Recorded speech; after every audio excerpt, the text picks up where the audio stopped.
Hola y bienvenidos a Life on Mars. Yo soy Alex Teo y fundador de MarsBase y en este episodio vamos a hacer algo distinto. Esta vez paso a ser el entrevistado. Mi cofundador y buen amigo Xavi, que es el CTO de la empresa, decidió que sería buena idea entrevistarme para conocer un poco más la figura que está detrás de prácticamente todos los podcasts que hemos grabado hasta ahora y que generalmente, que soy yo mismo, un servidor, se encarga de hacer todas las entrevistas, tanto de este podcast como de los eventos de Startup Line en Barcelona. Es decir, el entrevistador entrevistado en este episodio.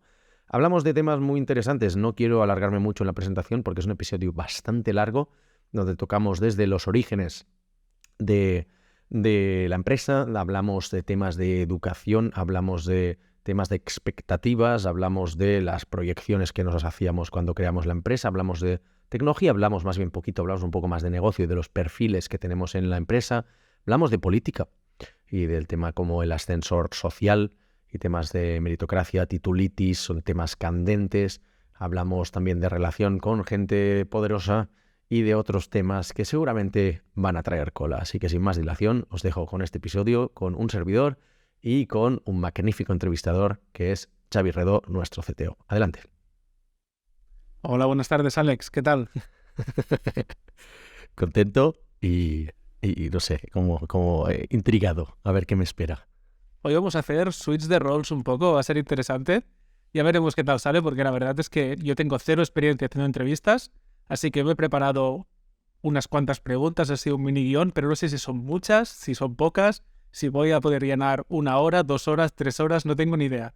Para que tengas una idea, tengo como 19 preguntas o algo así, no sé si es mucho o poco, tú me dirás. Bueno, lo que tienes que hacer es, según la longitud de mis respuestas, pues irme diciendo, oye, que queda media hora y tenemos 10 preguntas, entonces ya uno tiende a ser más expeditivo. Si no, córtame en cualquier momento si me voy por la tangente, que eso también a veces se agradece. Bueno, sabemos que entrevistándolo es bueno. Vamos a ver qué tal eres cuando eres entrevistado, porque a lo mejor eres el típico que contesta con monosílabos, con sí, no, está bien. Ya veremos, ya veremos. Venga, va, a ver, adelante. Venga, empezamos. Mira, empezamos un poco por el pasado, ¿vale? Justamente hay algunos temas, yo cuando estaba pensando en las preguntas que podía hacerte para esa entrevista, estaba como recordando algunas partes de cuando montamos MarsBase, ¿vale? Entre Jordi, tú y yo, que eso era pues 2014, ¿vale? Y había algunas cosas que la verdad es que me velaban en la cabeza y no terminaba de recordar. Así que aprovecho, te las pregunto y así, si nunca lo hemos comentado, salimos de dudas. Vale. O sea, tiene pinta que es de esas cosas que igual eran como cosas incómodas en su momento, no las hablamos para no cagarlas. No. Y ahora no, 10 años después, bueno, voy a sacar esos trapos sucios, a ver qué pasa. No, es bastante estándar. Mira, la primera Venga, es, yo me acuerdo mucho de cuál fue mi motivación, ¿vale? Para montar MarsBase y para empezar, pero la verdad es que preguntándome cuál fue tu motivación, pues no sabría decirte cuál fue. Además, siendo tú el que arriesgaste más, es decir, de los tres, al final yo tardé como 4 o 5 meses en entrar a trabajar en la empresa full time. Jordi no me acuerdo, pero tardó más de un año en ¿un año? trabajar con nosotros. Tú dijiste, tenías una posición muy buena en una empresa, tenías buen sueldo, dijiste, me marcho con lo que llevabas puesto, sin ningún tipo de red. Arriesgaste mucho, así que debías tener una motivación muy potente detrás. ¿Cuál era tu motivación en ese momento? ¿Cuál fue? Que Jordi es un pesado. Entonces yo le he dicho varias veces que si hemos creado la empresa básicamente es porque Jordi era muy pesado y cada vez que hacíamos las cenas, esas que hacíamos los tres, nos insistía que teníamos que crear la empresa. Era como, hay que crear una empresa, si no lo hacemos ahora, ¿cuándo lo vamos a hacer? Si bien es verdad que tenía un buen sueldo, un buen sueldo para la época, ahora no tendría sueldo ni de developer junior, también hay que decirlo, pero tenía probablemente el peor sueldo de los tres y los proyectos tampoco eran los más interesantes, ¿no? Yo siempre digo que nunca quise ser emprendedor. Ya en mi familia ha habido pequeños negocios y todos han ido muy mal, entonces mi motivación siempre había sido trabajar para Google, que ahora no queda muy bien decirlo. Yo creo que echando la vista atrás, y cada vez estoy más convencido, yo lo hice por acompañaros en el proyecto. ¿Por qué? Porque creo que donde soy muy bueno es acompañando a gente, nunca liderando cosas, ¿no? Y me di cuenta que tenía una oportunidad para trabajar con vosotros dos, que siempre habíamos hecho cosas por separado, ¿no? Porque Jordi y tú habíais trabajado en Green Data, habíais trabajado como freelance, tú y yo habíamos hecho la asociación ESN, no sé si habíamos hecho alguna otra cosa más. Con Jordi había creado webs, habíamos estudiado, bueno, tú y yo hicimos la carrera, con Jordi más cosas durante el instituto. O sea que como nos entrelazábamos bastante las carreras, pero nunca los tres a la vez, ¿no? Y dije, bueno, si hay que probarlo, mejor hacerlo ahora, ¿no? Y probablemente también debo decirte que yo era el que estaba más quemado de los tres, ¿no? Era el que ya había pasado por una situación personal y familiar bastante dura y era como, bueno, yo me lanzo. O sea, no es que no me lancé por querer hacer la empresa, me lancé más por motivos personales de decir, no puedo más aguantar en esta empresa, estaba siendo horrible y dije, bueno, aprovechemos esto para poder acelerar la creación de MarsBase. Sí, un poco terapéutico también, ¿no? Para ti, fue en plan, necesito como una vía de escape, de decir, tengo que ser en la situación donde estoy y MarsBase se ha presentado como la oportunidad de hacer como borrón y cuenta nueva. ¿Sería algo así? Sí, porque, a ver, y tú que has hecho de freelance también lo sabes, o sea, como los tres hemos hecho de freelance, de vez en cuando tenía ganas de volver a hacer proyectos por cuenta propia, ¿no? Y de hecho, desde que dejé VAS creo que fue el 21 de diciembre de 2013, hasta que incorporamos MarsBase, que fue el 7 de marzo del 2014, ahí incluso hice algunos proyectos de freelance, ¿no? Porque MarsBase como tal no existía, no teníamos clientes y yo me fui a vivir a San Francisco durante 3 meses, que tenía que pagar un alquiler de casi 2.000 euros al mes por una habitación. Entonces volví a hacer de freelance y la verdad es que retomé el gustillo del desarrollo porque claro, una de las cosas que había perdido en mi anterior curro era que ya me había desacoplado bastante del desarrollo, había empezado a hacer más parte de funcional y todo, que a pesar de que me gusta mucho, había casi perdido, o sea, sí me ha gustado más el 50-50, ¿no? El hacer un poco de desarrollo, un poco de gestión de clientes, de gestión de proyectos, ventas y todo, y ahí lo había perdido ya del todo, ¿no? Entonces, terapéutico, más que terapéutico, fue liberador, ¿no? Dejar la consultoría old school, con todas sus mierdas, con toda su política, con reglas que no tienen ningún tipo de sentido. Peor había sido anteriormente en Deloitte, ¿no? Ir a trabajar con traje y corbata durante todo el año en Barcelona con un sueldo de mierda, no éramos ni mileuristas, con condiciones pues muy, muy estrictas y proyectos súper poco motivadores y decir, oye, tiene que haber algo mejor que eso. Entonces, claro, liberador en el sentido de bueno, poder pasar un tiempo en San Francisco, que es la cuna del emprendimiento, la tecnología, innovación, las startups y todo. Yo creo que muchas de las cosas que recogí ahí sirvieron para crear MarsBase de una manera u otra y todavía recogemos frutos de ese primer viaje. Sí, y tanto, sin más, vamos, ejemplo está Startup Grind, ¿no? Que sin ese viaje Startup Grind no existiría y sin Startup Grind muchos de los contactos que hicimos en ese momento y clientes que nos llegaron, pues no estarían aquí. A ver, comentando un poco una cosa que has dicho muy interesante, dices que empiezas a hacer de freelance y haciendo de freelance recuperas un poco el gustillo para el desarrollo, ¿no? Porque es cierto que vas haciendo cosas más de gestión. Entonces llega el momento de repartir tareas en MarsBase, somos los 3 socios únicamente, y decimos, Jordi se encarga finanzas, tal diseño, porque sabe algo de diseño y demás, Xavi se encarga de la parte técnica, y tú, que tienes la misma formación exactamente que yo, estudiamos juntos instituto, mismo bachillerato, misma carrera, en misma universidad. A ti te decimos, no, tú ventas y marketing, ¿sabes? ¿Cómo te sienta esto? ¿Recuerdas si tú participaste de la decisión o fue una cosa más de Jordi y mía? Ya lo teníais decidido vosotros, o sea, está clarísimo. Las palabras exactas fueron Jordi hará frontend, yo haré backend, o sea, tú, hablando de ti mismo, diciendo yo haré backend, y tú que hablas inglés y te gusta hablar con gente, y te gusta viajar, harás ventas y marketing, ¿vale? A ver, en el momento sí recuerdo decir como, joder, ¿sabes? Pero claro, en frío, o sea, en caliente seguramente nos sentaba muy bien.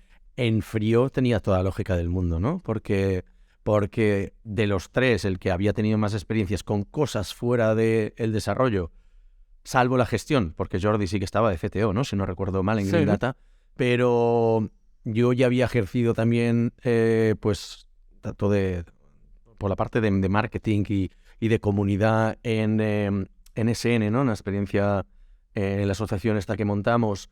Entonces ahí me había familiarizado ya mucho, que sí, con MailChimp, con Typeform, con redes sociales, con otras historias que igual nos servirían a nivel de empresa.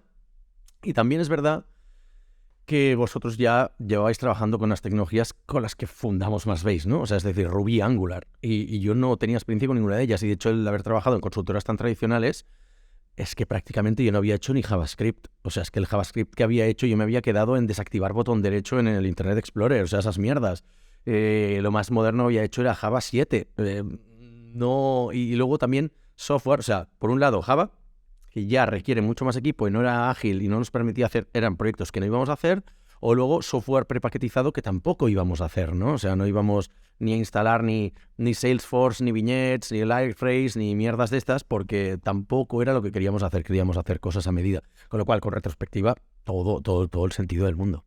Bueno, tengo que decir que la palabra Liveray salió en alguna de las reuniones iniciales que hicimos. Muchas veces. Yo intenté venderlo, ¿eh?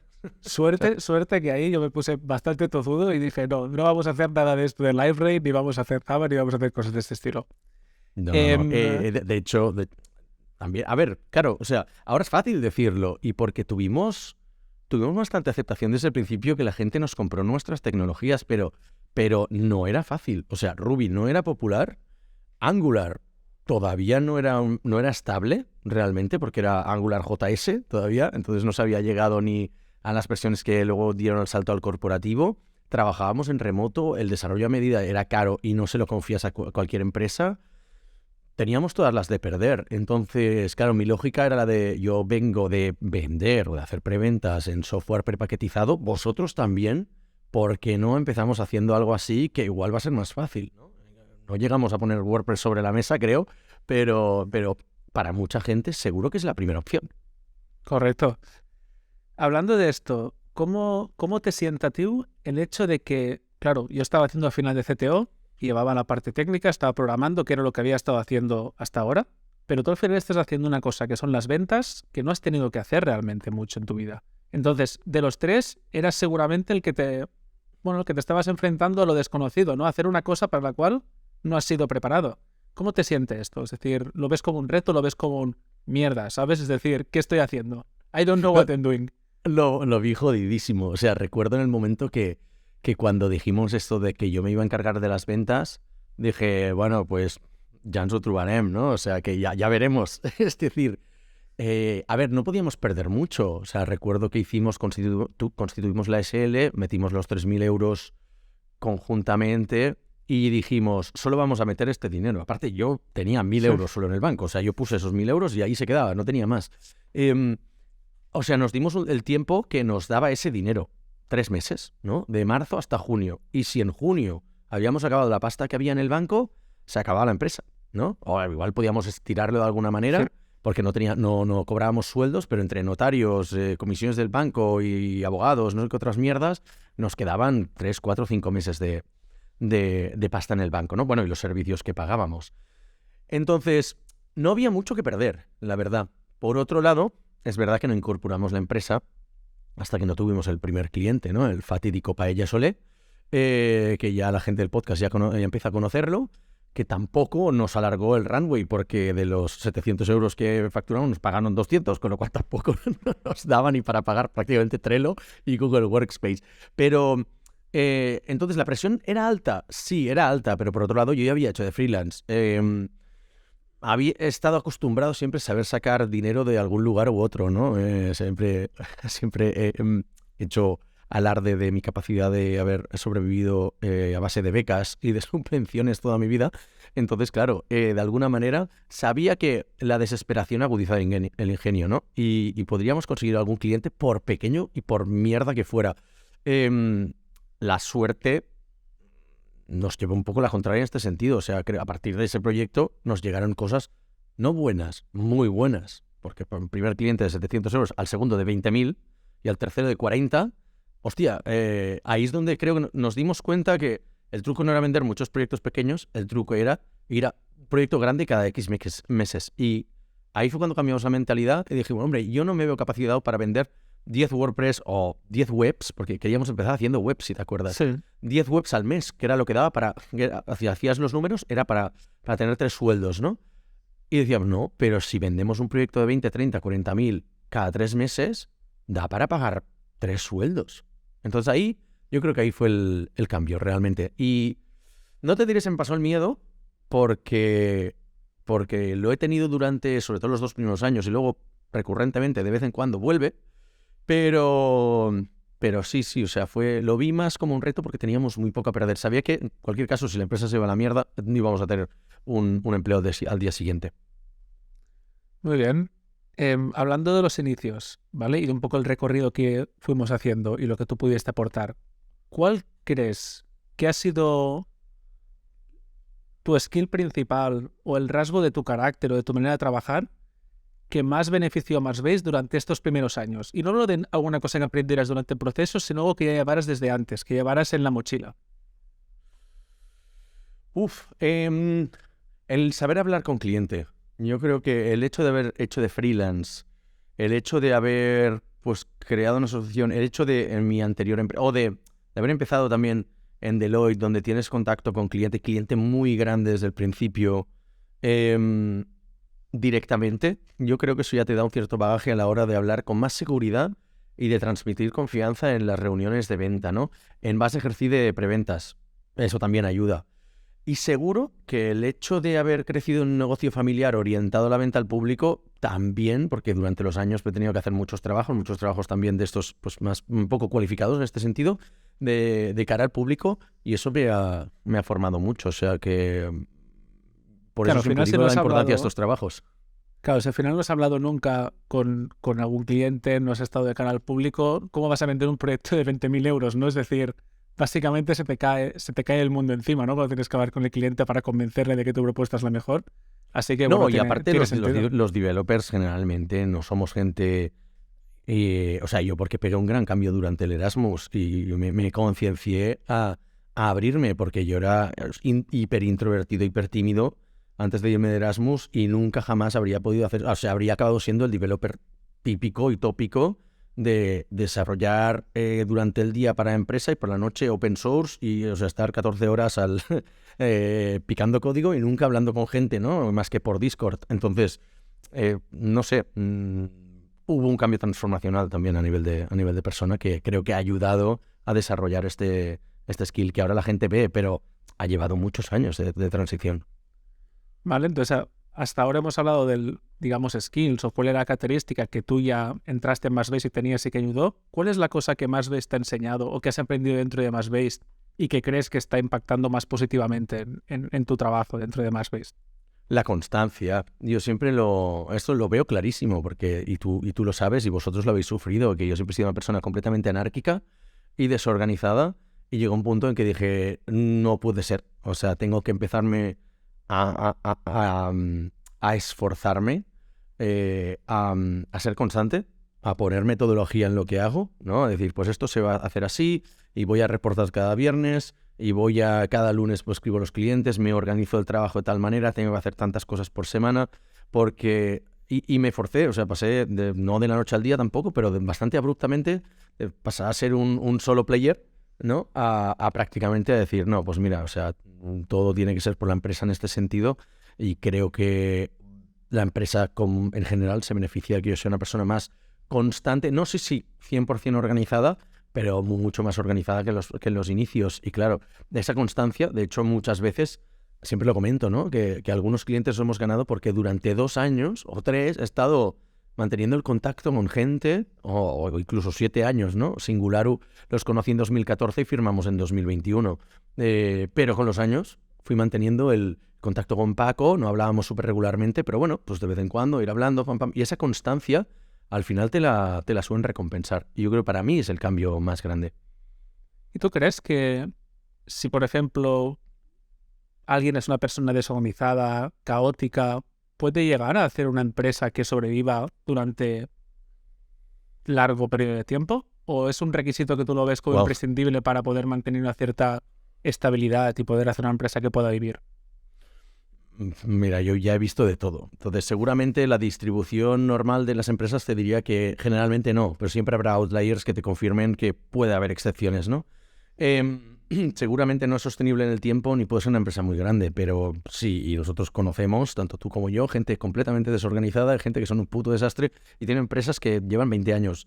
Entonces, sí, quizás no son las empresas más grandes del mundo, ni tampoco son reconocidísimos, pero por poder se puede, pero tampoco lo recomiendo. O sea, yo creo que es importante buscar el equilibrio y creo que nosotros lo tenemos mucho, ¿no? Que en gran parte, tanto tú como Jordi, compensáis la anarquía que yo traigo en la empresa, pero por otro lado, por romper una lanza también a mi favor, ¿no? Que digo, a veces el pensar outside of the box todo el rato que hago yo compensa el estar mirando siempre hacia adentro, siempre los proyectos. Entonces, claro, ese equilibrio al final es positivo para la empresa. Muy bien, hablando de cualidades un poco tuyas, está claro que para el trabajo que desempeñas en MassBase, al final tú eres CEO de la empresa, pero también te encargas mucho de la parte bueno, básicamente únicamente en la parte de ventas y la parte de marketing hasta el día de hoy. Claro, tú pues aportas unos contactos que has ido haciendo durante el tiempo, ¿vale? Es decir, también tienes unas set de skills que ayudan mucho a ese trabajo que vas haciendo, ¿vale? Y esto pues aporta mucho a la empresa, porque al final traes los proyectos que nos dan de comer, ¿vale? Y que nos dan trabajo. Pero, claro, tú también aportas a la empresa, pues a nivel de equipo, a nivel de otras facetas, otras áreas. ¿Qué crees que es lo que tú aportas a la empresa que no sea únicamente el hecho de traer proyectos? Y cuando digo a la empresa también me refiero al equipo humano que tenemos detrás. ¿Qué es lo que tú les aportas? A nivel interno, es buena pregunta. Hostia, es que hablar de mí mismo, ya sabes que a mí no me gusta, tío. Se me pones me pones un compromiso. Pero de eso se trata. Esta entrevista va a ser así todo el rato, así que vete acostumbrando. Ya. A ver, claro, los primeros fichajes, yo me acuerdo que gran parte de los primeros fichajes, no sé, algunos de los primeros fichajes, y luego vendrá Jordi y dirá, no, fue en realidad solo 3 de no sé cuántos, ¿no? Pero los traje yo, ¿no? O sea, me acuerdo que tanto Javi como David los traje yo, Emilio como becario también lo traje yo, y no sé si alguno de los posteriores también lo había traído yo directa o indirectamente. Entonces, creo que los primeros fichajes también ayudan a condicionar la cultura de empresa, ¿no? Y probablemente eso ha sido gran parte de mi aportación a nivel de la empresa y del equipo. Es decir, creo que la distancia entre lo que decimos y lo que hacemos es muy corta a nivel de cultura de empresa, a diferencia de muchas otras empresas. Es verdad que no es oro todo lo que reluce y también tenemos nuestras mierdas en MassBase, pero joder, o sea, generalmente lo veo cuando hablo de la empresa al resto de gente, me dicen, tío, ¿cómo lo habéis conseguido? Yo no lo considero un logro, pero para la otra gente pues lo flipa, ¿no? Entonces, claro, yo creo que el vivir y dar ejemplo de lo que decimos en la cultura de empresa, en las charlas y todo eso, creo que ahí he aportado mucho, ¿no? Porque, claro, si creas una empresa que es 100% remota, pero no tienes a nadie que esté trabajando en remoto, es decir, nunca hemos tenido oficina, pero al principio, sobre todo, yo era la persona que trabajaba desde cualquier lugar, ¿no? O sea, y me iba a San Francisco, trabajaba desde ahí, me iba unas semanas a Alemania y trabajaba desde ahí, luego estaba en Italia por una conferencia y trabajaba desde ahí. Y creo que la gente empezaba a ver los beneficios de poder trabajar en remoto. No he ejemplificado otras cosas, pero sí que es verdad que ayudé a sentar bastante las bases y probablemente también te diré que tanto la cultura de Basecamp como lo que yo había traído, lo que había entendido siempre de cultura de empresa en San Francisco, fuimos de las primeras empresas en hablar de cultura de empresa en España. No se hablaba de esto, o sea, siempre digo que el único ejemplo que había de cultura de empresa era el Barça, que tenía el Mezcum Club, pero ¿cuáles son los valores? ¿Cuáles eran entonces? Ahora seguro que lo han definido, de otras empresas, ¿no? ¿Cuáles eran los valores de, qué sé, Mercadona, por ejemplo, o de otras marcas españolas? Nadie te lo sabría decir, ¿no? O a nivel de empresa. Y ahora todo el mundo habla de ellos. Yo creo que fuimos los primeros y es una de las cosas que creo que aporté desde Silicon Valley. Hombre, la verdad es que no lo he visto nunca desde ese punto de vista. Es decir, la pregunta era también curiosidad para saber qué opinabas. Y la verdad es que es verdad, de los tres, siempre has sido el que has estado como proyectando más hacia afuera, pero también hacia adentro todo el tema de cultura de empresa, de cómo queremos trabajar, de cómo queremos hacer las cosas. Digamos que nosotros quizás lo hemos aportado más al día a día, ir haciendo, ¿no? Cómo gestionamos proyectos, cómo vamos sacando las cosas adelante, pero tú eres la persona que ha sido pues transmitiendo esto y poniéndole palabras, ¿no? A los hechos que hacemos. Y la verdad es que tiene bastante lógica y es bastante bueno para el equipo. Vale, venga, continuamos un poco, cambiando un poco de tema, pero siguiendo vinculados al tema, algunas cosas que hemos hablado. Tú estudiaste, como hemos dicho antes, tú estudiaste conmigo, estudiaste ingeniería informática. Ahora, a día de hoy, es Es decir, no podemos decir que muchas de las cosas que aprendiste las estés utilizando, por no decir que prácticamente ninguna, ¿vale? Al principio quizás un poco más, porque quieras o no, no es lo mismo tener que vender proyectos sobre algo que no tienes ningún tipo de bagaje, ningún tipo de conocimiento, que al menos saber un poco el lenguaje, ¿no? Es decir, saber un poco lo que estás vendiendo. Pero sí que es cierto que con la experiencia que te da haber trabajado en MassBase, todas las cosas que hiciste de redes, de bases de datos, de no sé qué, todo este conocimiento, pues al final no te ha impactado, ¿no? Mucho a tu trabajo a día de hoy. Si tú pudieras volver en el pasado, ¿vale? Atrás en el tiempo, volver a ese Alex que acaba bachillerato y tiene que elegir qué va a estudiar, ¿volverías a elegir en primera opción que quieres ser ingeniero informático o cambiarías a otra carrera? Vale, me esperaba si volvería a entrar en la uni. Si volvería a entrar en la uni, sé que no me has preguntado esto, pero lo contesto igual, porque siempre digo que sí, pero seguramente haría otra carrera. ¿Por qué? Porque la uni me permitió hacer Erasmus, y para mí fue la experiencia que lo cambió todo, ¿no? Como diría Piqué, contigo empezó todo, pues para mí siempre ha sido el Erasmus, ¿no? Donde pues perfeccioné los idiomas, aprendí lo que es emprender, me contagié de otras de otras culturas, ¿no? Vi el mundo y dije, hostias, otro tipo de vida es posible, ¿no? Quise vivir fuera y viajar. Informática, hostia, es una pregunta muy complicada. Hoy en día, claro, hoy en día tenemos todas las herramientas para no volver a tener que estudiar una carrera de informática. Es decir, hoy en día probablemente me metería más a estudiar un bootcamp de desarrollo o me lo haría por mí mismo, ¿vale? Creo que siempre he sido mejor estudiando por mi cuenta que estudiando la carrera. Pero entonces vivíamos con el tema de la titulitis. O sea, la respuesta es contextual. Como siempre, España ha estado sumida en el tema de la titulitis, pues ahora parecía que si no tenías una carrera no podías ejercer, ¿no? Y eso es completamente falso. De hecho, me atrevería a decir que la mayoría de gente que tenemos en la empresa no ha estudiado informática y muchos, si no la mitad de la empresa o más, no tienen ni carrera. Y son tan o mejores profesionales que gente que sí que tiene la carrera, que hemos estudiado tú y yo con ellos, con algunos, que son unos completos inútiles y que no ficharemos jamás, ¿no? Entonces, tener la carrera no te ayuda en nada. Al contrario, creo que se ha devaluado mucho, es una pérdida de tiempo y quizás, y ahora sí que me lanzo al vacío, está completamente improvisado, me pondría a estudiar alguna otra cosa más relacionada con tema de negocios, o incluso alguna de las dos carreras que quería hacer y no hice por miedo a no tener trabajo, que eran psicología o filosofía. Muy bien. Si hubieras estudiado, si ahora fueses al pasado y pillases algo de negocio, rollo A de administración directa de empresas o algo así, yo creo que el Alex del pasado te mata. Dice, ¿qué estás haciendo? Voy a odiarte el resto de mi vida. Pero sí, exacto, pero mira, por otro lado, o sea, nuestro compañero Jordi, o sea, él estudió biblioteconomía y documentación, no pensando en lo que haría en el futuro, pensando en que, pues lo que quería hacer en ese momento. Y mira ahora, o sea, pues directivo de una empresa tecnológica, o sea, que este camino así menos directo también es posible. O sea, lo veo un ejemplo en él, que habiendo estudiado, y lo veo en otra gente que tenemos en la empresa o de conocidos del sector que estudiaron turismo y son directivos de un e-commerce de no sé qué, o que tienen como grandes startups o grandes empresas tecnológicas, con lo cual, pues bueno, ya cada vez menos fan de los caminos establecidos. Muy bien, mira, esa era justamente la pregunta que tenía cuando me has dicho. Pensaba que me preguntarías si haría universidad o estudio universidad. Justamente era la siguiente pregunta, así que fantástico. Una menos, ya no vamos tan mal de tiempo. Ya solo quedan 14, ¿no? Pero has dicho una cosa que era muy interesante, que era el tema este de que en España había mucha titulitis y que parecía que si no tenías la universidad, pues una carrera no valías para nada y que está muy devaluado el tema de estudiar en la universidad. Tú has conocido mucha gente, muchos directivos y CEOs de empresas de Estados Unidos que han estudiado en Estados Unidos. ¿Se nota la diferencia de alguien que ha estudiado en una universidad de Estados Unidos frente a alguien que ha estudiado en una universidad de España? Yo creo que es más... Hostia, no te sabría decir, no me fijo tanto en estas cosas, pero creo que es más dónde has ejercido que dónde has estudiado, ¿no? El dónde has estudiado siempre te abre puertas. O también me atreveré a decir, te abre más puertas si estudias en el top 1 mundial, ¿no?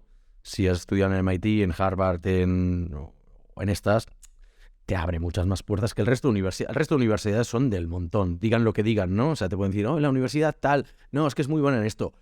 En el país de al lado ni la conocen, ¿no? O sea, hay que estudiar si se puede. O sea, si realmente quieres que te abra puertas, o estudias en las que conoce todo el mundo, no sirve absolutamente de nada, ¿no?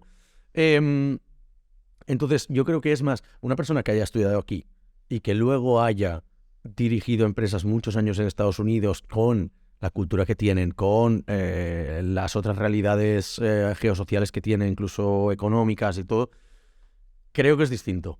O sea, creo que es un upgrade a nivel profesional el ejercer ahí, ¿no? El dirigir ahí. Y prueba de ello es que luego volviendo hacia aquí. Cuando digo hacia aquí es saliendo fuera de Estados Unidos o cualquier otro país que sea de segundo nivel como somos nosotros, porque ellos son el primer nivel, nos guste o no. Entonces se nota tanto a nivel salarial como de reconocimiento, ¿no? O sea, prueba de ello irrefutable es que cuando vuelves de allí, todo el mundo te mira con una fascinación de hostia, has vuelto a Estados Unidos como si hubieras pasado media vida ahí, o a veces me pasa un mes. Y la gente me trata como si yo hubiera vivido media vida en Estados Unidos, ¿no? Simplemente porque es que les brillan los ojos porque todo el mundo compra el relato este que es la tierra de oportunidad. Cuando hablamos sobre puertas que se abren y demás por haber estudiado en el 1% de las universidades más prestigiosas del mundo y demás, hay un caso que es curioso, ¿no? Muchas veces, sobre todo aquí en España, yo cuando voy a LinkedIn y busco perfiles de CEOs que conozco, directivos que conozco, la mayoría pues ves las universidades donde han estudiado, ves las escuelas, institutos donde han estudiado, la mayoría, por no decir el 90%, por inventarme algún porcentaje, son universidades privadas y son institutos privados. Y además es curioso porque contra más cara es la matrícula de la universidad, resulta que luego la posición de la persona suele ser más relevante. Tú has estudiado toda tu vida, escuela, universidad, instituto público, ¿vale? Igual que yo. ¿Cuál es tu opinión? ¿Qué opinión te merece esto? O sea, esto está relacionado con lo que decía antes de la educación en la universidad. En inglés que hay un concepto que no sé cómo se traduce al castellano, que es un race to the bottom, ¿no? Que es como prácticamente el valor de una cosa se diluye, cuando el valor de una cosa se diluye cuanta más gente participa de ella. Por ejemplo, las carreras, ¿no? Porque se inventaron las carreras universitarias para tener menos gente más cualificada para optar a menos puestos de trabajo y poder echar a gente de clases sociales más bajas que no, es que tú no puedes entrar aquí porque no tienes título universitario. En el momento que se abren las compuertas, cada vez accede más gente a esto y se diluye el valor del título. Entonces se inventan los másters, los posgrados, ¿no? Cada vez hay más tipos de las certificaciones específicas, etcétera, etcétera.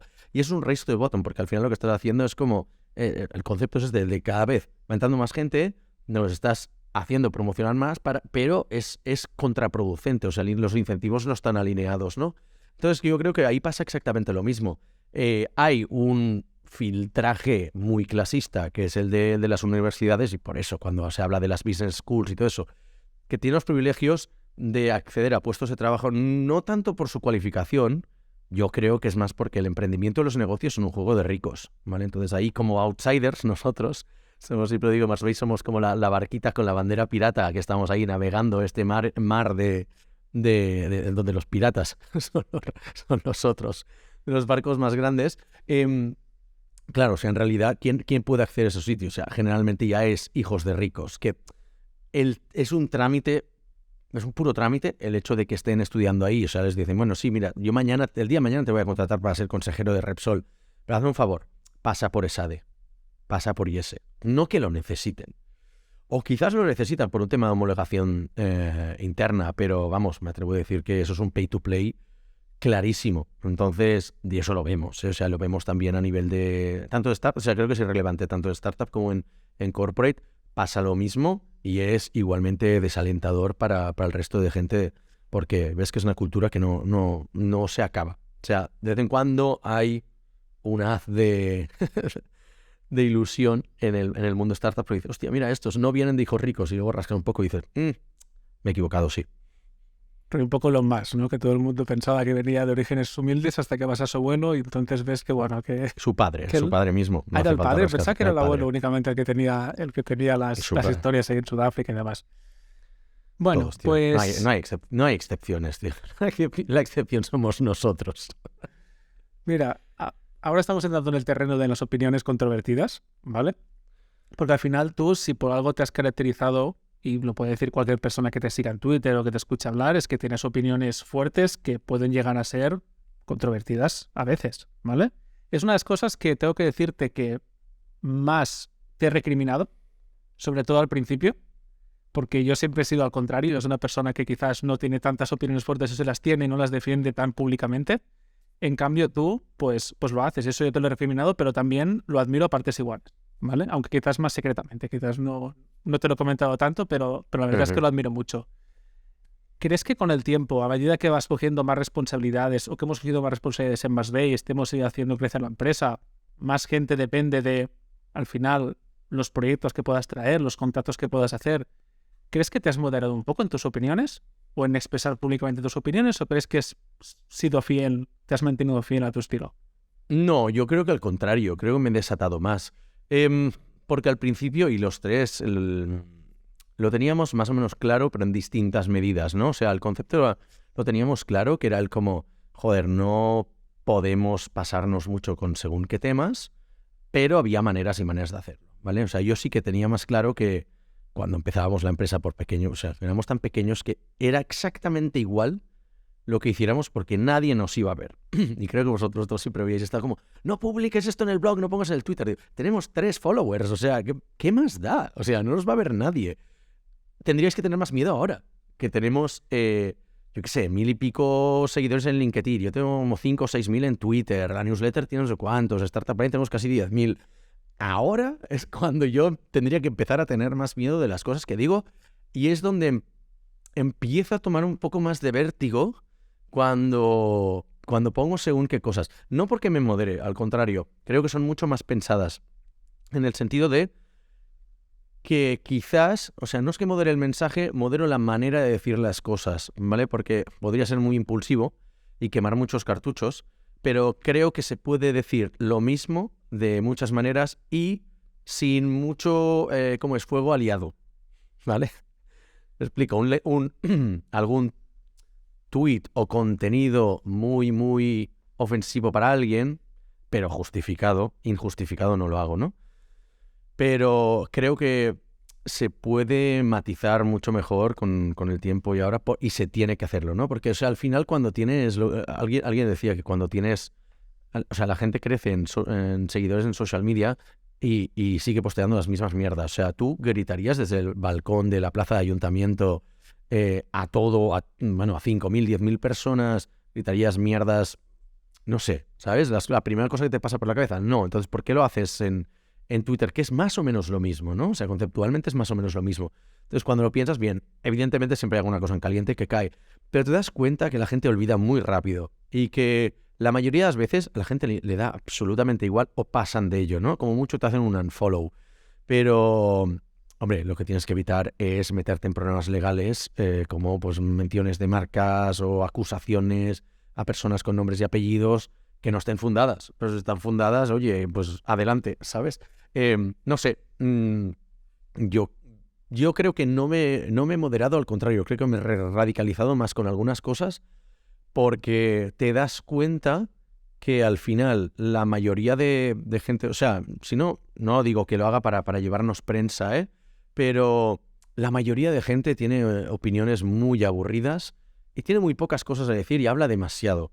Y creo que se invita a hablar a gente poco adecuada y poco diversa, también te tengo que decir, aunque claro, evidentemente como hombre blanco heterosexual probablemente no, no sea el más adecuado, pero como diversidad de clase pues probablemente tenga contenido más interesante a decir. Y quiero dar como ejemplo a las generaciones que vengan para más adelante. Me explico. Y eso queda raro decirlo, soy convencido anticapitalista.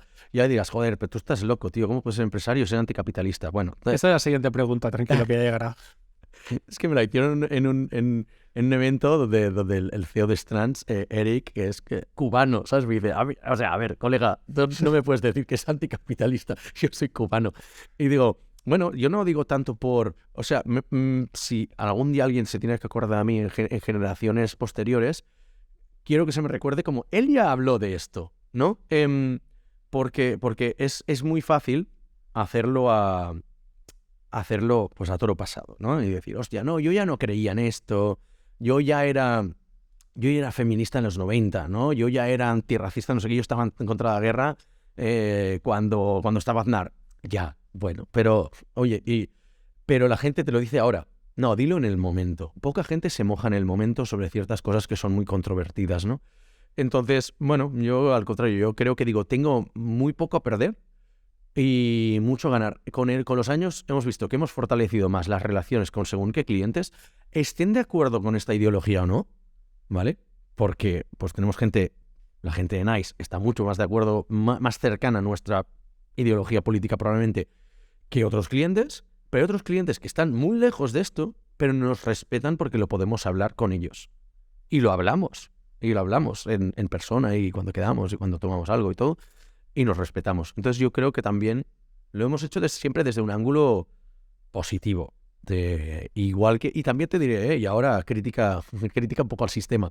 Y tú y yo lo hemos vivido esto. O sea, no sé tú en tus anteriores empresas, pero antes estaba socialmente aceptado pues que el jefe dijera cosas similares a pues putos rojos, no te vas a manifestarse de vagos, hacer comentarios machistas en la oficina, todo esto, y mierdas similares, porque ser abiertamente de derechas estaba socialmente aceptado, ¿no? Y ahora está mal. Fabuloso, a mí me parece mucho mejor, ¿no? O sea, yo de alguna manera quiero compensar eso, todos estos años de opresión hacia la izquierda, y según qué maneras de pensar, pues hablando abiertamente de ello. Entonces, ¿hay esperanzas de que podamos trabajar algún día para el Español, para el club de fútbol, o eso ya se han quemado todos los puentes? No, porque como ahora no van a parar de descender y espero que cada vez tengan menos dinero, no se pueden permitir nuestros servicios. Vale, ¿ves? A eso me refería. Por eso, ¿ves? Por eso dejé de leer tu Twitter. Tú decías, me extraña mucho que ahora que estoy más exaltado no me digáis nada. No, coño, dejé de leerte porque si no luego después sufría por las noches. Pensaba, ya verás tú que algún día de estos nos levantamos ahí con un drama. No, hay que decir que no hemos tenido ningún drama de este estilo en los 9 años que llevamos de empresa. Así que, bueno, algo de razón tendrás con esto. O no lo sabremos. Quizás no nos han contactado grandes marcas por eso, pero es verdad que algunas nos han contactado por eso, precisamente. Es decir, bien. Oye, hace tiempo que os seguimos, creo que vamos alineados en ciertas cosas, vamos a hablar. Venga, pues de momento, ¿vale? Vas bien. Podemos decir que no te has vendido al sistema, ¿vale? Pero claro, has introducido el tema de que tienes una mentalidad bastante de izquierdas. Yo esto doy fe, es decir, desde que somos adolescentes, tú siempre has sido muchísimo más reivindicativo que, por ejemplo, yo, ¿no? Y siempre has demostrado mucho más pues, tus reivindicaciones políticas y tus opiniones políticas. Claro, pero llega un punto en que ahora tú eres CEO de una empresa, también eres inversor, y al final todo lo que sería el pensamiento neoliberal encajaría mucho más con lo que haces que no un pensamiento más de izquierdas donde, digamos, pues se asume o se prefiere una gestión pública del dinero por parte del Estado, donde se busca el derecho de los trabajadores, etcétera, ¿no?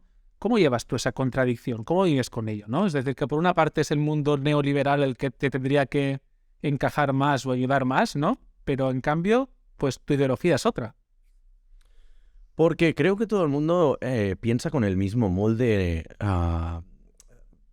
ideológico. Es decir, hemos comprado la narrativa que las empresas tienen que ser gente pues, de derechas porque no quieren pagar impuestos, porque pagar impuestos es malo. ¿Por qué hemos comprado esa narrativa? Porque la mayoría de gente que viene de lo que decía antes, ¿no? Emprender y hacer negocios es cosa de ricos. Entonces esa gente seguramente no ha tenido que vivir o no lo admite de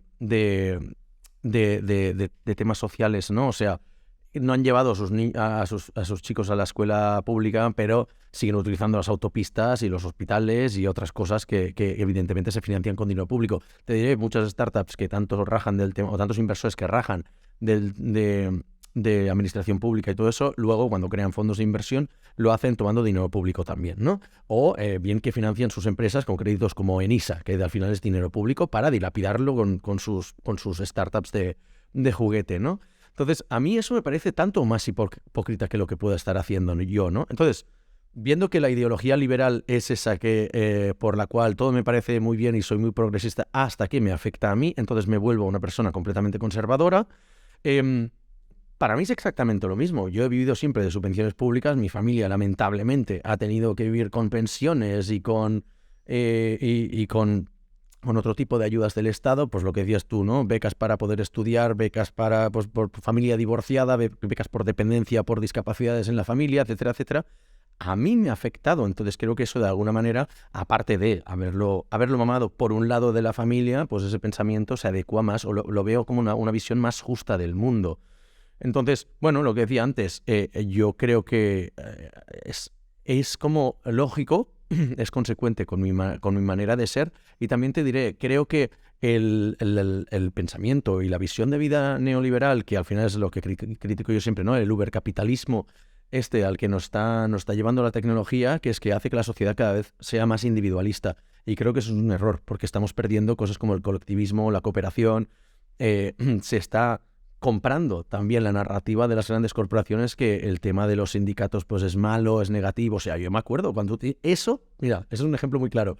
Cuando tú y yo estudiábamos, no sé ahora ya no sabría decir cómo está la situación, pero es que no teníamos convenio colectivo como desarrolladores, porque los desarrolladores pasaban de eso. O sea, realmente siempre ha sido un colectivo que ha pasado de ese tema. Entonces, claro, no tenías un convenio al que acogerte para temas de condiciones, de posguardias, para temas de horarios extra, etcétera, etcétera, o no había. Entonces, a mí eso me parecía alucinante, ¿no? Entonces es algo que quiero ayudar a enmendar, aunque sea desde nuestra modesta posición, y ofrecer una alternativa a nivel de negocios. Pero también te diré que me atrevo a decir que la empresa es mucho menos como yo de lo que me gustaría, porque al final somos 3 socios.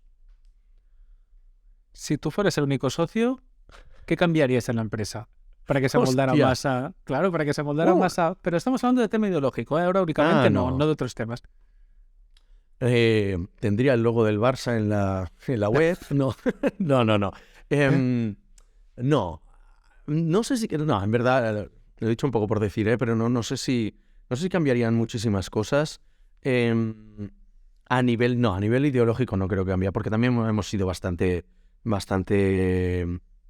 como decía, neutrales en este sentido a nivel de empresa, porque al final pues representamos a mucha gente y lo que queremos es que la gente se sienta incluida dentro de la empresa, no que se sienta excluida.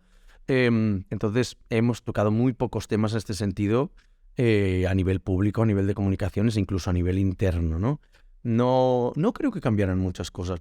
Probablemente sería más temas de tanto de compensaciones como ayudas y más tema de ver como en el trato al empleado ciertas cosas, como políticas un poco, quizás un poco más progresistas o más, pero tampoco, o sea, yo creo que hacemos muy buen trabajo, es que ahora me pillas con el pie cambiado. Bueno, eso no lo podemos discutir algún día también internamente, ver qué se puede hacer al respecto. Claro. Bueno, lo que sí que es cierto es que pagamos religiosamente todos nuestros impuestos, ahí no nos hemos escapado nunca, así que Hacienda, si escuchas esto, que sepas que Más Veis está clean, ahí no hace falta que mires nada, que está todo en orden. Yo siempre digo que a nosotros nos ha ido bien a pesar de ser 100% legales desde el día 1, porque Jordi fue claro y meridiano con esto. Aunque tengamos que cobrar una factura de 100 euros, tenemos que crear la empresa y facturar.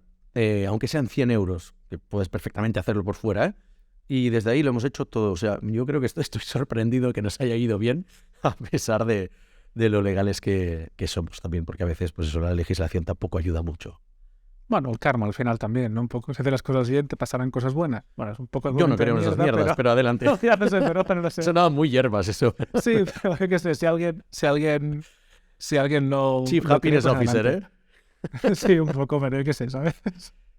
Bueno, mira, has sonado un poco hierbas. Pregunta, ¿vale?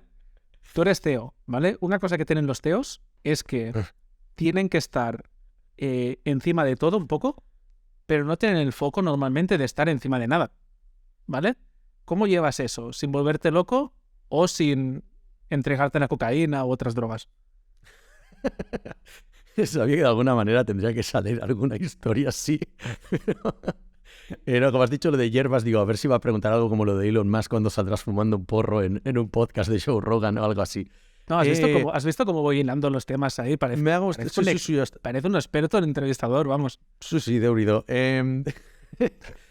Es complicado y es complejo porque, claro, es nuestra primera empresa y tanto tú como Jordi como yo tenemos que aprender muchas cosas que, a pesar de haberlas hecho en otros sitios, ¿no? Haber hecho facturas, haber mirado contratos, haber contratado a gente, haber gestionado proyectos, hacerlo para tu propia empresa tiene una dimensión distinta, ¿no? Que es la de que yo creo, desde el desconocimiento, que es como la de tu propio bebé. No, es, hostia, es que es mi hijo, ¿sabes? Entonces tengo que mirar... Creo que cuesta mucho el aprender a desligarte de ciertas cosas, ¿no? O sea, yo ya hace unos años que dije, vale, asumo que ya no puedo estar al corriente de todo. Pero durante los 5 primeros años quería estar informado de todo, ¿vale? Y tú estás quizás más focalizado en tu parcela, Jordi depende de la época, ¿no? Pero yo quería estar informado de todo, estar en copia de todos los correos, estar suscrito a todos los Basecamp, todos los Slack, y a un punto que dices, no, o sea, ya no estoy haciendo bien mi trabajo. Y para mí la táctica ha sido la del cada vez hacer más foco, ¿no? O sea, creo que empiezas más con la granada de dispersión, ¿no? La de que lanzas, explota y toca todo, y tú quieres tocarlo todo. Y luego tienes que focalizarte solo en las partes donde haces más impacto. Y creo que ahí, pues claro, he ido cerrando cosas, ¿no? Y cada vez, pues ya, o sea, no tengo ni idea. Admito que ya hay proyectos que no sé ni cómo, o sea, que han empezado, han acabado, y no he estado ni en una reunión, ¿no? O sea, ni tan siquiera en la de Kickoff, donde históricamente siempre he estado en el Basecamp, he estado en el Slack, pero llega un punto que dices, ya no puedes. Si haces eso, es coste de oportunidad a otra cosa donde tendrías que estarle poniendo más atención, ¿no? Y tu dinero no está, o tu tiempo no está bien invertido ahí. Para mí ha sido la táctica, si no hago esto me vuelvo loco. O sea, realmente, te vuelves loco pero te llega con el crecimiento de la empresa, ¿no? Creo que a partir de las 15 personas, yo creo que fue el punto donde ya dije, no, ya no doy abasto para todo. Muy bien, así que no hay cocaína, pero No. hablando de cocaína, Hostia. en el mundo de startup, que tú notes muy bien, ¿cuántos directivos crees que sí que se meten cocaína? Muchísimos. Y algunos los he visto yo, ¿sabes? O sea, Maravilloso, solo hace falta ir al Sonar en alguna de las ediciones y ves cosas muy chungas, pero bueno, este podcast dará vueltas. Hay que ir a buscar inversión al Sonar, básicamente, a partir de las 3 de la madrugada. Es un buen lugar. No, inversores no recuerdo haber visto. Bien. Emprendedores y emprendedoras sí que he visto unos cuantos. Entonces, no sé si hay que... Cambiamos de tema. El daño ya está hecho, ahora ya da igual. O sea... Ya está, bueno, da igual. Venga, vamos a hablar de una cosa que me interesa, que es curiosa. Vamos. Cuando empezamos Más Base, pues cada uno imagino que tenía sus expectativas. ¿Qué es lo que a ti más te ha decepcionado? ¿Qué es aquello que tú esperabas y no se ha cumplido? ¿Qué no se ha cumplido? Pero que desearas, claro, es decir, una expectativa que tuvieras que te hubiera gustado, que hubiese sido. Hostia, es que yo creo que ha sido mejor de lo que nos esperábamos, ¿no? En muchos aspectos. Quizás no en el futuro largoplacista de la empresa, pero en la mayoría de los aspectos ha sido mejor de lo que nos esperábamos, ¿no? Yo creo. Evidentemente, hace 10 años no nos esperábamos que la empresa llegara a tener más de 3 empleados, ¿no? O sea, igual la teoría inicial de la empresa era que estuviéramos los 3 y ya está. Y que nos ganáramos la vida como freelance. La realidad nos dio un bofetón en la cara, nos dijo, no, si al cabo de un año ya teníamos a 3 empleados, ¿no? 3 empleados y un becario, algo así. Era como, joder, ha cambiado mucho. Entonces, de ahí empiezas a construir y íbamos constantemente, o sea, alguna vez he explicado en el podcast, hicimos un ejercicio al principio de la empresa que yo os pedía a Jordi y a ti que escribierais, o que me pasarais en un correo, cómo os veíais a vosotros y a la empresa en 3 meses, 6 meses, 1 año, 3 años, 5 años y 10 años. Algo así. No, 5 años. Estos 5 años, 10 no es donde llegamos, ¿no? Entonces yo programé un correo para cada uno con las respuestas, pero en esa cadencia de tiempo, ¿no? Y evidentemente, como dice Bill Gates, somos como que sobreestimamos lo que podemos hacer a largo plazo, pero somos, o sea, al revés, sobreestimamos lo que podemos hacer a corto plazo, pero somos muy malos calculando lo que podemos hacer a largo plazo. Entonces, nosotros como superamos expectativas, pero de largo en todos los primeros tramos, salvo en los últimos porque nos habíamos desviado mucho, ¿no? O sea, íbamos para una dirección de empresa que era completamente lo que hemos acabado siendo, ¿no? Entonces, creo que quizás lo más decepcionante ha sido no por nosotros, sino por la realidad de decir, hostia, creo que se nos ha encasillado o estamos en un sitio en el que nosotros mismos nos hemos encasillado quizás dentro del sector startup, aunque cada vez trabajamos con menos startups, o porque hacemos startup grind, eso quizás también ayuda, pero claro, estamos en un sector en el que si no haces producto, si no eres B2C, si no levantas rondas de financiación, no apareces en los periódicos. Y yo creo que el tipo de empresa que tenemos y lo que hacemos tiene mucho más valor que según qué mierdas que se publican en los periódicos, como empresa X capta 100.000 euros por un crowdfunding, ¿sabes? Y dices, tío, o sea, eso hace falta tener ese tipo de noticia, y nosotros que llevamos casi 10 años aquí, no sé, ¿sabes? Yo, bastante decepcionante en este sentido a nivel de ya no trato de la prensa, sino el decir como cierto reconocimiento de hacer bien las cosas y de hay como ¿cómo se llama? El glass ceiling, ¿no? El techo de cristal este que sigue existiendo para mucha gente. Y yo creo que para nosotros, siendo los outsiders, cuesta que accedamos a ciertos círculos. Claro, al final nosotros no somos una empresa que tengamos la proyección de escalar rápido, que nuestro objetivo sea hacer, pues, levantar X ronda de inversión o hacer un exit o conseguir dinero y fama, ¿vale? Claro, pero, por ejemplo, dentro de los tres, quien estaría más capacitado para hacer esto realmente serías tú, ya sea por contactos, ya sea por posición, por lo que estás haciendo. ¿Has tenido tentaciones nunca de dejar Mars Base y decir, voy a ir a una startup de producto donde pueda hacer esto realmente? Donde pueda conseguir esta fama, este dinero y salir en los medios.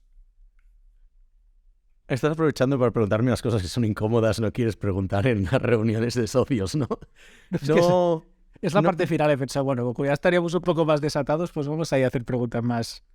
No, pues alguna vez igual se me ha pasado por la cabeza, pero más montarlo nosotros, ¿eh? Pero no, y te diré por qué, porque mi relación con el dinero es muy extraña, ¿no? Es la de siempre he vivido con un síndrome del impostor muy heavy también con el dinero, y lo he comentado más de una vez, ¿no?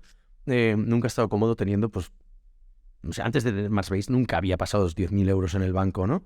Entonces, claro, si tú y yo salimos de fiesta una noche, ¿no? Y te digo, hostia, me he dejado la cartera, me tienes que pagar la cena y las birras de luego, ¿no? Y por algo, pues yo qué sé, pues 70 pavos, ¿no? Yo no duermo hasta que no te devuelvo ese dinero, ¿vale? O sea, te paso por un cajero, voy a casa, busco tarjeta de crédito, voy a un cajero y te doy la pasta o te hago el bizum antes de ir a dormir, ¿no? Entonces, claro, yo no entiendo cómo puede hacer la gente lo de levantar 2 millones, o sea, tener pasta de otra gente y jugar con ella, ¿no? Más allá de, pues bueno, porque tienen una red, una safety net, ¿no?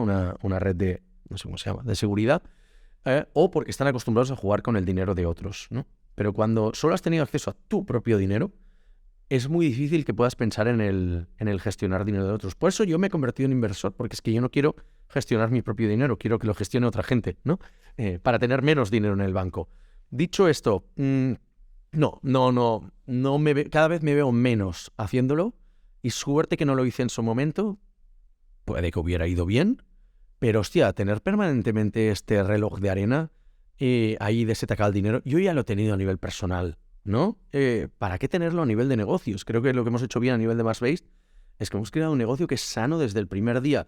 Y otra narrativa que creo que se ha comprado, que es muy tóxica para el mundo de los negocios, es el de las startups, porque está controlada por el Venture Capital, que te dice, oye, tienes que levantar capital.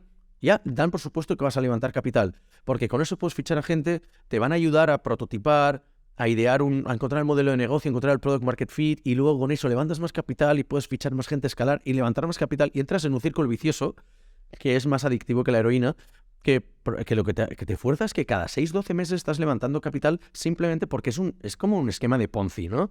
Entonces, no, yo creo que si montara otra empresa, todo sería 100% bootstrap otra vez, porque creo que estoy capacitado para ello, y creo que es mucho más sano. Es más lento, pero nos gusta ir lejos. Así. Muy bien, pues a ver, vamos a hacer un poco de ciencia ficción, ¿vale? Voy a ponerte a prueba. Venga. Imagínate que la semana que viene viene una multinacional de estas corporate, ¿vale? Así más tradicional, y dice, voy a comprar Marsbase, ¿vale? Y pone sobre la mesa dinero para que tú puedas seguir cómodamente el resto de tus días. Pero a cambio tienes que estar 5 años trabajando para ellos. ¿Qué harías? ¿Aceptarías o no aceptarías? Depende del dinero seguramente, ¿no? Porque, o sea, haciendo números rápidos, ¿vale? Y ahora te doy la vuelta a la tortilla. O sea, una empresa nuestra, como la nuestra, se compra por múltiplo de facturación, ¿vale? O de EBITDA. Entonces, la nuestra tampoco es tan atractiva, ¿no? Y no se Sí, suele pero pagar algo muy imagínate, grande. O sí, sea, pero imagínate que fuera suficientemente grande como sí, hombre, para si nos poder dan vivir el 500 resto de tu millones, vida. 500 millones, sí, pero tiene que ser suficientemente interesante como para que no tengas que volver a trabajar en tu vida y te dé para hacer lo que tú quieras un poco, ¿no? Porque si me das simplemente, o sea, lo que nos podrían pagar hoy en día por Mars Based no llegaría a 1 millón y medio por cabeza, ¿vale? Y eso al final distribuido en los años que nos quedan de vida nos quedaría como un sueldo de 50.000 euros al año. Igual no nos interesa hacer eso, ¿no? Y estar ligado 5 años a una empresa y luego tener que volver a empezar. No. Yo creo que tiene que ser algo que luego te puedas retirar o que incluso puedas decir, no voy a estar en tu empresa, ¿sabes? O sea, dejo una parte y me voy a vivir la vida y a montar lo que yo quiera. Entonces, pues seguir con los juegos de inversión, pues hacer con pues lanzar otros proyectos y todo. A mí no me interesa, no se me caen los anillos por volver a trabajar en una multinacional, porque todo el mundo sabe que cuando pasa esto, vas ahí y te ponen un poco a poner sellos, ¿vale? O sea, se inventan un departamento y Ale, estás ahí a cumplir, te quieren un poco por el liderazgo y porque si tú vas, es más probable que se quede tu equipo, ¿vale? Pero si ya se sale un founder, devalúa la empresa, se va a ir más gente del equipo, etcétera, etcétera. Entonces, gran parte de la idea es esa. Dicho esto, no se me caen los anillos, o sea, dependería de la empresa, pero estar 5 años en una corporate, pues ya lo he hecho. No soy anti-corporate, al contrario, o sea, creo que tienen cosas muy buenas. Simplemente, pues tendría que tener muy claro qué es lo que voy a hacer, cuál va a ser mi proyecto dentro de la empresa, cuáles van a ser las condiciones y sí que habría cosas innegociables, sí o sí, a las que no estaría dispuesto a renunciar, como por ejemplo el trabajo en remoto. Vale. Ahora vamos a hacer un poco más de ciencia ficción. Venga, Imagínate venga. que nos compra la empresa, ¿vale? Tú no tienes que vincularte a nada más y tienes suficiente para vivir el resto de tu vida sin volver a trabajar. ¿Qué harías? Es decir, la has vendido ella, porque entiendo que si la venderías por menos, pues está claro que la venderías. ¿Qué harías con tu vida? Es decir, Mira, hombre, arreglarle la vida a mucha gente que me rodea, porque creo que hay mucha gente que tiene muy mala suerte a mi alrededor, pero sobre todo a ayudar a ser mecenas de proyectos que necesitan financiación y que necesiten que alguien les ayude a cómo hacer dinero, ¿no? Y creo que en eso les puedo ayudar bastante. No regalar dinero, evidentemente, pero decir, hostia, yo qué sé, gente que quiere montar, pues, oye, un buen festival de música y creo que se puede hacer dinero con eso, ¿no? Pues ayudarles, ¿no? Como entrenarles a hacer este tipo de negocios y negocios tanto éticos como limpios, o sea, con karma positivo, en este sentido, ¿no? Y evitando, pues, los dramas del Venture Capital y de otras trampas financieras. Me gustaría, pues eso, ya te digo, y sobre todo montar alguna otra cosa para la cual pudiera contratar a gente de mi alrededor con la que siempre he querido trabajar, pero nunca tendré la oportunidad, para asegurarme tenerlos cerca, para asegurarme que están bien y que puedan tener un sueldo, un trabajo digno. muy bien. Pues ya para terminar, una última pregunta, ¿vale? Sabemos que tú eres aficionado de la música, específicamente del rock, punk, metal sobre todo. Si tuviera que decirte un grupo de música con el cual identificaras a Mars Based, ¿cuál sería? Hostia.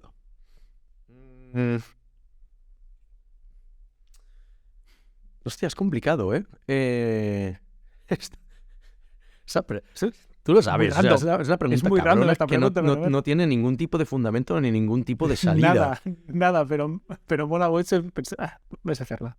Ah, claro, o sea, cuando veo el logo actual, pues me recuerdo ciertas épocas de In Flames, ¿no? Pero claro, no tiene nada que ver. A nivel de, quizás, de imagen, la imagen así como tan nítida, tan pulida que tenemos nosotros, ¿no? Como con logo así, sin ser estridente, sin nada, como con cierta sofisticación, pero tampoco siendo muy conocidos. A mí me gusta mucho un grupo que se llama Tesseract, que son muy innovadores a nivel de música, se conocen relativamente poco, pero que cuando escucharé un CD que se llama Altered State, que si ves la portada dirás, ahora entiendo por qué.